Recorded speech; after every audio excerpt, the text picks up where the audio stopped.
नमस्कार, कंज्यूमर अड्डा में आपका स्वागत है। आपके साथ मैं हूं विपिन भट्ट और आज एक बार फिर जी आपने सही समझा, बात होने जा रही है कोरोना वैक्सीन पर, क्योंकि इस वक्त देश और दुनिया में एक बहुत बड़ा चर्चा का विषय बन चुका है और खास तौर पे कोविशील्ड, जिसका जन्म या इजाद तो कोरोना के दौरान ब्रिटेन में हुआ, लेकिन अब वो भारत में सबसे ज्यादा लगाई गई वैक्सीन के तौर पर मौजूद है कोरोना के दौरान।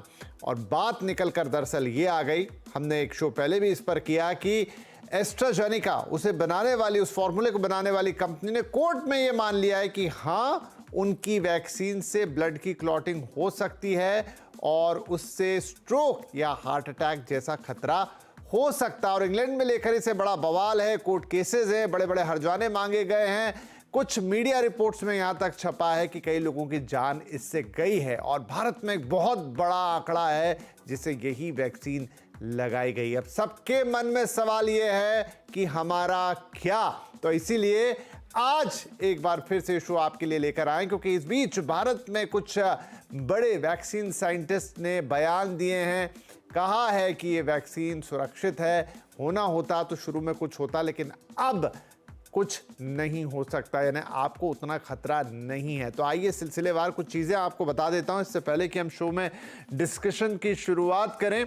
तो यहाँ पर जैसा मैंने कहा, सोशल मीडिया पर जोरदार चर्चा है, इनफैक्ट मीडिया पर जोरदार चर्चा है। हम बात कर ही रहे हैं यहाँ पर कोरोना वैक्सीन के साइड इफेक्ट की। राजनीतिक दलों के बीच भी अब ये बहस थोड़ी सी चल पड़ी है, मुद्दा जैसा बन गया है, चाहे ब्रिटेन हो चाहे हिंदुस्तान हो। इसके अलावा यहाँ पर एस्ट्राजेनेका के खुलासे को बल मिल रहा है इन बातों से कि भाई अब वहाँ कंपनी ने ही मान लिया तो फिर आगे क्या। जब कंपनी खुद कह रही है कि हाँ ये प्रॉब्लम है, तो फिर इसके आगे सवाल तो और उठेंगे ही उठेंगे। इधर आईसीएमआर के पूर्व साइंटिस्ट ने सफाई दी है इंडिया में, जिन्होंने वैक्सीन पर भी बड़ा काम किया, कई कमिटीज में मौजूद रहे। मिस्टर आर गंगा केतकर साहब, उनके हिसाब से 10 लाख में से 7 या 8 लोगों को ही साइड इफेक्ट होते हैं, यानी ये इतना रेयर है, पहली बात। दूसरी बात, वैसे उन्होंने शायद प्रिसाइजली कहा है 5 से 30 दिन, लेकिन मोटा समय जो बताया है 2 से 3 महीने में ही साइड इफेक्ट संभव है। जब आपको वैक्सीन लगी है उसके बाद के पहले 30 दिन बड़े अहम है, और चलिए और अगर लंबा खींच लें तो अगले 60 दिन, लेकिन उसके बाद साइड इफेक्ट होने के चांसेस नगण्य हैं।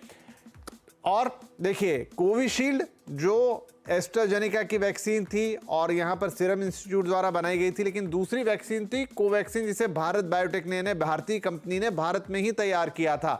उनका क्या कहना है? उनका कहना है कि सेफ्टी फर्स्ट के साथ वो बनाई गई थी वैक्सीन जहां पर असर से ज्यादा सुरक्षा पर जोर दिया गया था। ये बहुत इंपॉर्टेंट है। असर हो ना हो, कोरोना से कितनी भी रोकथाम हो ना हो, लेकिन वो आपको उल्टा असर ना कर जाए, उस पर इनका फोकस था, ऐसा कंपनी का कहना है। स्टडी में सेफ्टी फॉलोअप्स में ये सुरक्षित पाई गई थी कि कोई दिक्कत नहीं है इसके साथ, और ये वैक्सीन पूरी तरीके से सुरक्षित है। ब्लड क्लॉट समेत अन्य दुष्प्रभावों से ये सुरक्षित है। ये भारत बायोटेक का, यानी इस वैक्सीन को बनाने वाली कंपनी का अब भारत में बयान आया। नंबर्स आपको दिखा देते हैं कि क्या स्थिति थी वैक्सीन को लेकर। देखिए, कोविशील्ड भारत में 175 करोड़ डोजेज इसके दिए गए थे। सबसे ज्यादा लोगों को कोविशील्ड ही लगाई गई थी। हो सकता है कि इस कार्यक्रम को जितने लोग देख रहे हो उसमें से 90 से 99% लोगों को यही वैक्सीन लगी हो। इसके अलावा दूसरे नंबर पे जो वैक्सीन लगाई, जिसका मैंने जिक्र किया अभी, कोवैक्सीन, वो 36 करोड़ डोज उसके भारत में एडमिनिस्टर हुए थे, यानी कि काफ़ी कम संख्या है एज कम्पेयर टू कोविशील्ड। और तीसरी थी जो वैक्सीन, वो थी कार्बोवैक्स, 7.5 करोड़ के आसपास डोज इसके लगाए गए थे। लेकिन कोविशील्ड का नंबर सबसे ज़्यादा एक बार फिर आपकी स्क्रीन पर लेकर आएंगे, और इसीलिए ये चिंता का विषय बना और इतने सारे लोगों को लगा कि क्यों कोविशील्ड के बाद कोई खतरा तो नहीं होना चाहिए यहाँ पर। चलिए बातचीत को अब हम आगे बढ़ाते हैं। हमारे साथ कार्यक्रम में शामिल हो रहे हैं कुछ खास मेहमान। एम्स के प्रोफेसर, कम्युनिटी मेडिसिन और कोविड वैक्सीन ट्रायल कमेटी में भी रह चुके हैं के principal investigator doctor Sanjay Roy. Corona के दौरान लगातार हमने डॉक्टर रॉय से बातचीत की थी, आज फिर एक बार हमारे साथ हैं। इंटरनल मेडिसिन की senior consultant doctor Swati Maheshwari और सर गंगाराम हॉस्पिटल की senior neurologist doctor Anshu Rohatgi भी हमारे साथ हैं। आप सभी का बहुत बहुत स्वागत है। डॉक्टर रॉय, कई लंबी चर्चाएं कोरोना के दौरान, इनफैक्ट कोरोना काल के बाद भी आपसे लगातार होती रही वैक्सीन को लेकर। अब ये जो पूरा मामला एक बार सामने आ गया है कि ये वैक्सीन से क्लॉटिंग हुई, इंग्लैंड में क्या क्या हुआ वो आप पूरी घटना से अवगत है, मैं दोबारा नहीं बताता। भारत में भी इसको लेकर चर्चा बहुत जोरों पर है और चिंता भी बहुत जोरों पर है। आपका क्या टेक है?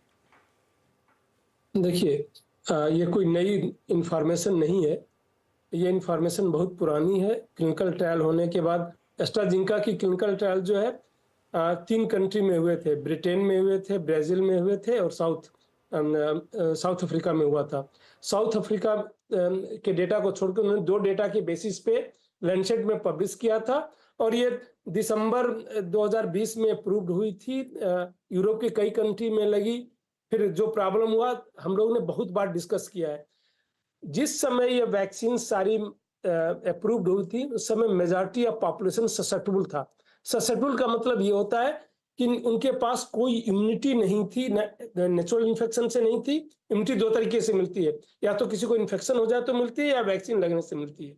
तो ससेप्टेबल पॉपुलेशन में जब हम कोई भी वैक्सीन देते हैं या कोई ड्रग देते हैं कुछ भी, तो रिस्क एंड बेनिफिट देखते हैं कि रिस्क कितना है। ये रिस्क उस समय भी था और आज भी वही रिस्क है कि वह जो है पर मिलियन, मतलब हर 10 लाख में करीब 20 के आसपास, 10 से 20 के बीच में जो है इस टाइप की टीटीएस टाइप की घटना हो सकती है। प्लस उसका बेनिफिट जो किसी भी वैक्सीन का था ससेप्टेबल पॉपुलेशन में करीब 80 to 90% सीवियरिटी और रिडक्शन कम कर रहा था। इन्फेक्शन पे कोई बहुत ज्यादा इंपैक्ट नहीं था, बट सीवियरिटी पे था और डेथ पे था।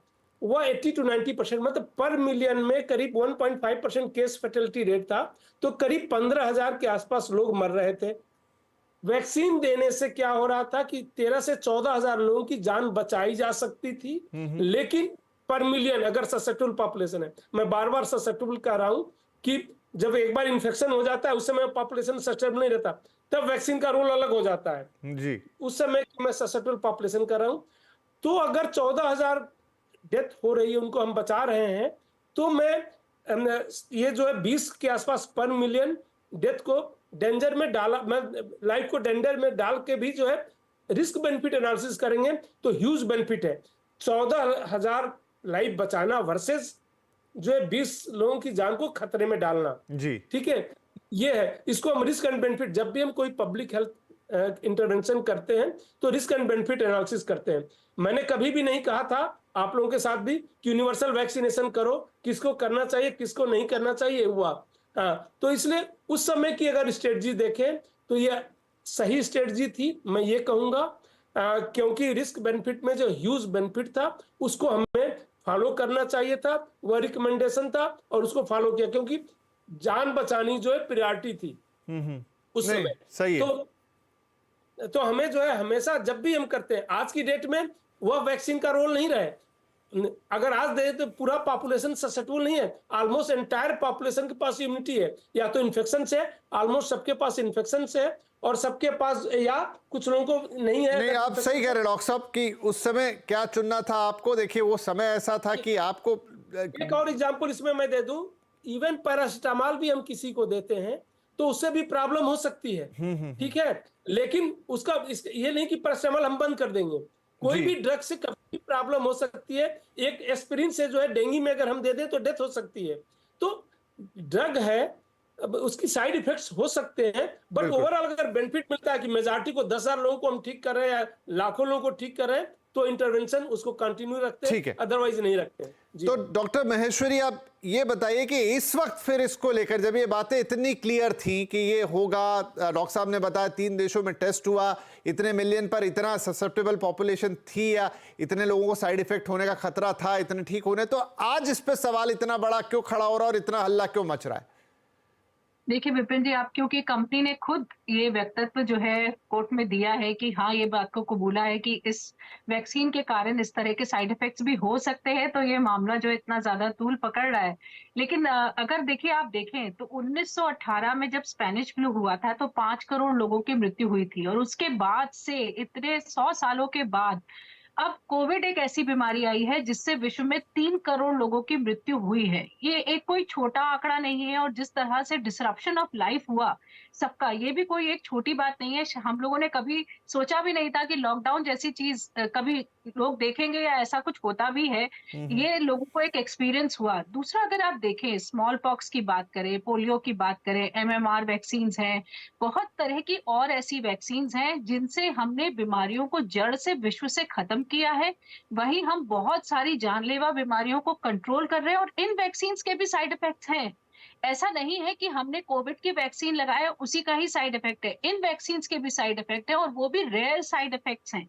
लेकिन हम इन वैक्सीन्स का इस्तेमाल इसलिए करते हैं कि हम जो खतरनाक बीमारियां हैं, जिन बीमारियों से लोगों की, बच्चों की बेवजह मौत हो जाती है, उसको हम रोक सके, उसकी रोकथाम कर सके, उस बीमारी से जो डिसेबिलिटी होती है उसको हम रोक सके, लोगों का जीवन बेहतर बना सके। तो वैक्सीन का जो एक पूरा अपना उद्देश्य है वो यही है कि हमें जी। हमें रोकना है। और इसीलिए हम अभी तक वैक्सीन्स का प्रयोग करते आए हैं और वैक्सीन से पहले भी बहुत सारे ऐसे हमने साइड इफेक्ट्स होते देखे हैं और उसकी वजह से वैक्सीन्स में संशोधन भी किया गया है। तो एक साइंटिफिक कम्युनिटी जो होती है वो लगातार काम करती है, लगातार आपको चीजें ठीक करते रहना पड़ता है। अपने जो डिजाइन है, जो प्रोडक्ट है, फॉर्मूला है, उसमें हमें चेंजेस लाने पड़ते हैं। कितनी बार हमने देखा है कि दवाइयां लॉन्च हुई हैं और फिर उनको बैन कर दिया गया है क्योंकि उनसे साइड इफेक्ट्स देखे गए।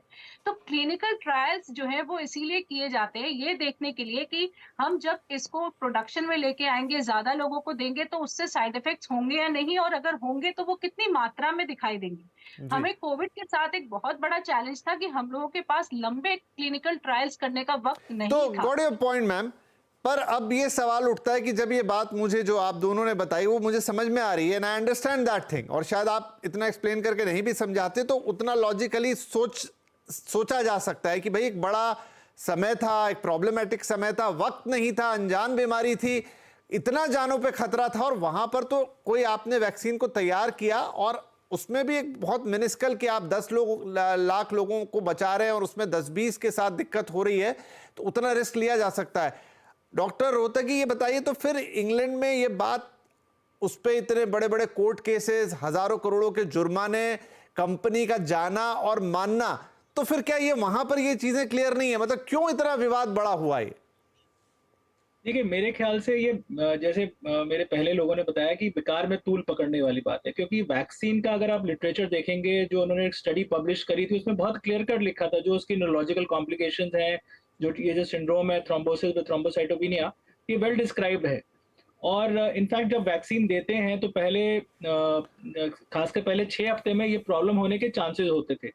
और हमने मतलब देखे हैं पेशेंट जिनको वैक्सीन के बाद इस तरह की स्ट्रोक्स हुए हैं, वीनस थ्रोम्बोसिस हुए हैं और हार्ट अटैक्स हुए हैं। So it is a well known thing और ये मेडिकल लिटरेचर में वेल एस्टैब्लिश्ड है। अब बेसिकली क्योंकि वहाँ पे कुछ लोगों को, कुछ पेशेंट्स को ऐसी प्रॉब्लम हुई थी, तो वहाँ पे क्लास सूट एक्शन होता है जहाँ पे कई सारे लोगों ने वैक्सीन मैन्युफैक्चरर्स के अगेंस्ट एक केस किया। तो मेरे को लगता है कि ये मतलब इसमें कोई ऐसे वो नहीं है, बिकॉज हमें एक बिगर गुड देखना है। उस समय लोगों की जान बचाना ज्यादा इंपॉर्टेंट था, बिकॉज जैसे डॉक्टर राय ने बोला कि इतने सारे 14,000 लोगों को बचाने के लिए अगर हम 5-7 लोगों के का रिस्क भी लेते हैं तो दैट इट इज वर्थ। अच्छा, लोग डॉक्टर रहते कि बहुत सारे कोरिलेट इसको यूं भी कर रहे हैं कि अभी पिछले 1-1.5 साल में हमने बहुत सारे ऐसे इंसिडेंसेस देखे, टीवी पे फुटेज देखे, जहां लोगों को खेलते हुए, डांस करते हुए, नाचते हुए, एक्सरसाइज करते हुए अटैक्स आ गए। वो बहुत यंग लोग थे, उनकी कोई हिस्ट्री नहीं थी और उनकी डेथ हो गई। कहीं लोगों को, मतलब ये बातें कहीं पुष्ट तो नहीं हुई, कोई इनका प्रमाण तो नहीं मिला, लेकिन वो एक कॉमन सा बिलीफ बन गया कि this is because of vaccine. नहीं, ऐसा मेरे ख्याल से बिल्कुल गलत है। और अगर आप इसका जो लिटरेचर अवेलेबल है, जो मेडिकल लिटरेचर अवेलेबल, उसमें बहुत क्लियर कट है कि इस तरह की कंडीशन जो है पहले 6 से 12 हफ्ते में ही हो सकती है मैक्सिमम, और 1.5, 2, 3 साल के बाद ही होना बहुत डिफिकल्ट है। तो एक इंडिविजुअल में जो ऊपर से नॉर्मल लगता है, बहुत सारी और कुछ चीजें चलती रहती है और वो एक कारण हो सकता है इनकी प्रॉब्लम्स का। दोनों को लिंक करना मेरे ख्याल से टोटली बेबुनियाद है। और जो भी इन लोगों, मेरे को लोगों को डरने की जरूरत नहीं है, बिकॉज जो भी होना था उस समय होना था जब शुरू में वैक्सीन लगी थी, पहले 2-3 महीने। इनफैक्ट आपको सबसे पहले डॉक्टर्स को ही लगी थी वैक्सीन। इनफैक्ट आपको याद हो तो सबसे पहले हम डॉक्टर्स को ही वैक्सीन लगी थी इनफैक्ट। और तो इसमें हमें मुझे कोई कहने में डर नहीं है कि ये वैक्सीन ने हमारी जान बचाई है, और इनफैक्ट मेरी नहीं, बहुत सारे लोगों की जान बचाई है। और ये कहना गलत होगा कि इसकी वजह से बहुत डेथ्स हुई हैं, स्ट्रोक्स हुए हैं। जी डेफिनेटली हुए हैं, बट ये मेन कारण नहीं है। और आज जो हम देख रहे हैं स्ट्रोक्स, हार्ट अटैक्स, और ये हमारे लाइफस्टाइल से रिलेटेड है। It is nothing to do with the vaccine. ठीक है, चलिए आपने काफी हद तक ये पिक्चर क्लियर की, लेकिन एक छोटा ब्रेक लेता हूं। ब्रेक के बाद, क्योंकि इस समय थोड़ा अजीब सा पैनिकिंग सा माहौल बन गया है लोगों के मन में खबरें आने के बाद, तो अगर मान लीजिए आपने भी ये वैक्सीन ली है और आपको कोई शक है, शुबा है, तो आप कैसे उसको क्लियर कर सकते हैं? क्या पूछ सकते हैं डॉक्टर से, या कोई ऐसी चीज भी है, या कुछ पूछने की जरूरत नहीं? ये बड़ा सवाल, अहम सवाल हम अपने एक्सपर्ट से पूछेंगे इस छोटे से ब्रेक के बाद। बात हो रही है आज कोरोना वैक्सीन की, खतरा कितना रियल है। ब्रिटेन से बात उठी, कंपनी ने खुद मान लिया कि उनकी कोविशील्ड वैक्सीन में कुछ ऐसा था जिससे क्लॉटिंग हो सकती है, हार्ट अटैक आ सकता है, ब्रेन स्ट्रोक हो सकता है, कुछ केसेस भी चल रहे हैं, हर्जाने मांगे गए हैं। और वो बात भारत तक आई क्योंकि यहाँ पर सबसे ज़्यादा जो वैक्सीन 175 करोड़ से ज़्यादा डोजेज लगे इंडिया में लगे कोविशील्ड के। और अब सबके मन में यही सवाल कि क्या हमें तो कोई प्रॉब्लम नहीं हो जाएगी, उसी का जवाब लेने की कोशिश कर रहे हैं डॉक्टर रॉय। डॉक्टर अंशु ने ब्रेक से पहले काफ़ी कहा, और मैं बात कर रहा था आर गंगा केतकर साहब की, उन्होंने भी ये बात बोली कि 5 से 30 दिन या ज़्यादा से ज़्यादा 2 महीना, क्या इसके बाद वैक्सीन अपना कोई साइड इफेक्ट आपके अंदर नहीं दिखाती है? ये कहना मुश्किल है। ये भी नहीं कह सकता कि दिखाती है, ये भी नहीं कह सकता मैं कि नहीं दिखाती है, क्योंकि जिसका एविडेंस नहीं है उसके बारे में कमेंट्स करना ठीक नहीं होता। साइंस में हम मॉडर्न मेडिसिन के हैं, हम ये एविडेंस बेस्ड मेडिसिन है, इसीलिए मैं जो भी स्टेटमेंट देता हूँ वो एविडेंस पे बेस्ड करता हूँ। तो ये नहीं कहा जा सकता कि नहीं है, बट प्रोबेबिलिटी घटती जाती है।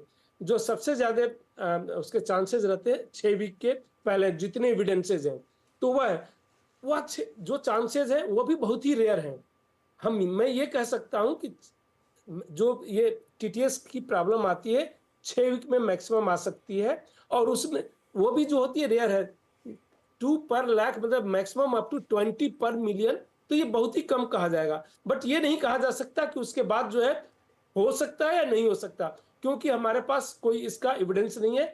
जब तक एविडेंस नहीं जनरेट हो नहीं कहा जाएगा। हाँ, प्रोबेबिलिटी कम हो जाती है, वो सारी वैक्सीन के साथ होती है, सारी ड्रग्स के साथ होती है कि ग्रेजुअली कम हो जाता है, क्योंकि ये इम्यून सिस्टम पे इफेक्ट करता है। देखिए, इशू जो मेन है वह है उस वैक्सीन पॉलिसी को लेके, क्योंकि जैसा मैंने पहले बताया कि रिस्क एंड बेनिफिट में अगर बेनिफिट ज्यादा है तो हमें वो करना पड़ेगा। किसी की भी जान बचानी जो है हमें ज्यादा जरूरी है। जो यूनिवर्सल वैक्सीनेशन की पॉलिसी जो है WHO के रिकमेंडेशन पर ये बनाई गई कि क्या जिन लोगों को कोविड हो गया उसमें भी जरूरत था, नहीं था। ये सारे कोर्ट केस जो है उससे रिलेटेड ज्यादा हैं कि उनको क्यों दे रहे थे। उस समय एविडेंस सफिशिएंट था कि जिनको कोविड हो गया है उनका प्रोटेक्शन लेवल बहुत ही बेटर है। वह ठीक है, मीडिया में नहीं आता था, पर पब्लिकेशन थे, इवन हाई इंपैक्ट जर्नल में थे publications. New England journal of medicine जो सबसे ज्यादा इंपैक्ट फैक्टर है, उसमें पब्लिकेशन दिसंबर 2020 में आ चुका था। जी उन्होंने जो स्टडी की थी, तो ये सब था। वो इशू ये है कि उसके बावजूद भी ये पॉलिसी क्यों बनाई गई, क्या फार्मा लॉबी को फायदा पहुंचाने के लिए बनाई गई, और उसमें अगर एक की डेथ होती है तो वह जो है क्वेश्चन मार्क हो जाता है कि ऐसा क्यों किया गया। ठीक है, तो आप कह रहे हैं कि मतलब प्रोबेबिलिटी बहुत कम है कि 6 से 8 हफ्ते के बाद उसका ऐसा कोई साइड इफेक्ट आया, that is highly rare. Doctor Swati, दूसरी तरफ कोवैक्सीन है ना, भारत बायोटेक ने जिसको बनाया, उन्होंने तो अभी स्टेटमेंट जारी किया कि उनकी वैक्सीन के साथ ऐसी कोई प्रॉब्लम नहीं है, ना कोई क्लॉटिंग की दिक्कत। तो क्या जिन्हें कोवैक्सीन लगी हो आराम से सोए? जिन्हें कोविशील्ड लगी है वो भी आराम से ही सोए विपिन जी, दोनों को ही आराम से सोने की जरूरत है। देखिए, अलग अलग तकनीक से बनी हुई वैक्सीन हैं। अगर आप देखें तो फाइजर और मॉडर्ना ने भी ये माना है कि उनकी वैक्सीन से साइड इफेक्ट्स हो रहे थे, उनकी वैक्सीन से ब्लड क्लॉटिंग हुई है लोगों में, तो मायोकार्डाइटिस हुई है, पेरिकार्डाइटिस। तो ऐसा नहीं है कि वैक्सीन जो है वो फूल प्रूफ होती है, ऐसा बिल्कुल नहीं है। अलग अलग तकनीक से बढ़ने की वजह से साइड इफेक्ट्स की संभावनाएं जो है वो कम हो जाती है, उनका मैकेनिज्म ऑफ एक्शन जो है फर्क हो जाता है। देखिए, जब जब आप जेम्स स्कॉट की बात कर रहे थे, उसको भी वैक्सीन लगवाने के 10 दिन के अंदर ही लक्षण दिखने शुरू हो गए थे। और ज्यादातर अभी यूके में जो केसेस चल रहे हैं वो सब उस समय की मियाद के अंदर के हैं, जबकि ये साइड इफेक्ट्स दिख सकते हैं। इसलिए आज लोगों के मन में कोई भी पैनिक नहीं होना चाहिए कि अचानक से सांस फूलने लगे या छाती में दर्द होने लगे तो हम सोचे कि हमने कोविशील्ड लगाई थी इसलिए अब हमें हार्ट अटैक होने जा रहा है। ये बिल्कुल भी नहीं सोचे। हाँ, अगर किसी को इस तरह की दिक्कत होती है तो तुरंत डॉक्टर को हमें दिखाना चाहिए। ये तो एक स्वाभाविक स्टेप है जो हमें लेना ही है। लेकिन अपने मन से इस पैनिक को हटा दें कि अगर आपने कोविशील्ड लिए तो डांस करते, खाना खाते, कहीं जाते-आते आपको हार्ट अटैक हो सकता है, ऐसा बिल्कुल नहीं है। इसके पीछे के कारण दूसरे हैं और कोविड खुद से बहुत ज़्यादा हृदय को कमज़ोर करता है और कोविड की वजह से हमने देखा है लॉन्ग टर्म सिम्पटम्स बहुत आ रहे हैं। जिन लोगों को कोविड से जो लोग प्रभावित हुए हैं, वो साल 2 साल तक कई सारे सिम्पटम्स ऐसे हैं जिनसे जूझ रहे हैं और उनका हृदय भी कमज़ोर हुआ है, जिसकी वजह से हम लोगों ने कुछ लोगों में हार्ट अटैक्स होते हुए देखे हैं। लेकिन ये वैक्सीन के हार्ट अटैक्स हैं, ऐसा बिल्कुल नहीं सोचें, क्योंकि वो समय की मियाद क्रॉस होने के बाद संभावनाएं नगण्य के बराबर है, ऐसा सोच करके चले और इसलिए कोई भी डर अपने मन में मन से रखने निकाल की दे। नहीं, डेफिनेटली। तो डॉक्टर अंशु एट लास्ट की मान लीजिए अब क्योंकि अपने स्वास्थ्य का मामला है, जान का मामला है, आप इतने अच्छे से सेटिस्फाई कई बार नहीं हो पाते हैं बातें सुन के, तो कब किसी को डॉक्टर से मिल लेना चाहिए? आपके पास कब आना चाहिए? देखिए, हमारे पास तो अगर किसी को भी कोई न्यूरोलॉजिकल सिम्टम्स हो रहे हैं, जैसे सर में दर्द है, चक्कर है, हाँ, कोई वीकनेस आ गई बॉडी में, जैसे बोलने में दिक्कत या हाथ पैर में कमजोरी, तो हमारे पास डेफिनेटली आना चाहिए। और मैं फिर वही जो डॉक्टर महेश्वरी ने बोला कि ये हमें बिल्कुल नहीं सोचना चाहिए कि वैक्सीन का साइड इफेक्ट है। ये हमारे लाइफस्टाइल से रिलेटेड डिजीज है। जो भी स्ट्रोक्स हैं, हार्ट अटैक्स हैं, लाइफस्टाइल से रिलेटेड डिजीज है। इनफैक्ट मैं ये भी कहूंगा कि कोविड की वजह से भी स्ट्रोक्स हो रहे थे, हार्ट अटैक्स हो रहे थे और क्लॉटिंग हो रही थी टांगों में। तो ये कहना कि ये सारा वैक्सीन से भी रिलेटेड है, it is very difficult at times, because Covid में हमने देखा था कि लोगों को, यंग लोगों को स्ट्रोक्स हो रहे थे, हार्ट अटैक्स हो रहे थे और लेग्स में क्लॉटिंग हो रही थी। तो मैं फाइनली ये मैसेज देना चाहता हूँ कि हमें आराम से सोना चाहिए। जो भी होना था वो हो चुका है, it's all over and we should be all, हम लोग सब सेफ हैं, हमारे को कोई चिंता करने की जरूरत नहीं है। ठीक है, तो मैं अपने जो तीनों एक्सपर्ट हैं और तीनों ने जो राय दी है उसको कंक्लूड कर देता हूं कि अब इस वक्त जब ऑलमोस्ट वो वैक्सीनेशन को भी 2 साल के ऊपर होने आया है, किसी तरह के खतरे की कोई बात नहीं है, खासतौर पे वैक्सीन को लेकर के कोई क्लॉटिंग हो जाएगी या कुछ हो जाएगा, और वो बहुत ही रेयर इंसिडेंसेस हैं, इन जनरल नहीं हैं। तो आपको किसी तरह से घबराने की कोई जरूरत नहीं है। हाँ, आपको किसी और तरह का कोई सिम्टम आता है तो जरूर आप डॉक्टर से कंसल्ट कीजिए, लेकिन वैक्सीन लगी और अब मुझे अचानक से ये हो जाएगा, इस तरह से डरने या घबराने वाला मामला बिल्कुल नहीं। आप तीनों का बहुत बहुत धन्यवाद कि ये बात यहाँ पर आके आपने क्लियर की, क्योंकि ये बताना जरूरी था।